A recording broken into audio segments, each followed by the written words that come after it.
Zuckuss and Forlom, or is it the other way around? Well, Kenner called them Zuckuss and Forlom, and that's how the name stuck throughout the 1980s. But it wasn't until 1989 when West End Games realized that Forlom sounded more like a droid name. And since Zuckuss was more of a droid and Forlom was more of a humanoid, they switched them to Forlom and Zuckuss. But most fans didn't really notice, and then Lucasfilm, kind of off to the side, just said, yeah, that makes sense, we'll switch them. And most fans still didn't realize, even after Lucasfilm agreed to the name change.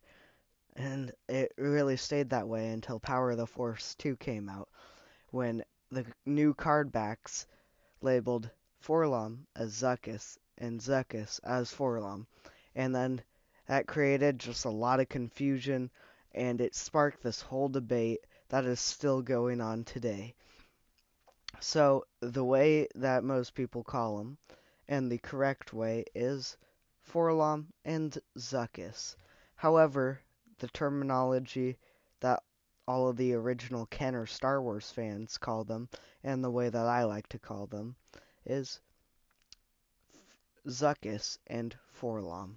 So it really all comes down to what era of Star Wars you remember most and you liked most.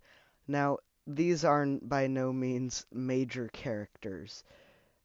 They're just kind of background characters, not really important. They were there on Darth Vader's Star Destroyer, and Kenner made them to make them. And they are bounty hunters, but they're by no means Han Solo or Luke Skywalker. They're cool figures. I enjoy them a lot.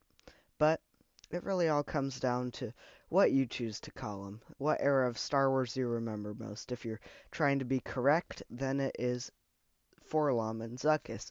Or if you're just calling them what Kenner called them, then it's Zuckuss and Forlom. So that's really all I do have for you guys today. I hope I could clear that up a little bit more if you were unsure of that or what to call them. So if you haven't already and you would like to see a lot more amazing Star Wars content like this, please remember to like the video and subscribe to the channel, and we will talk again soon.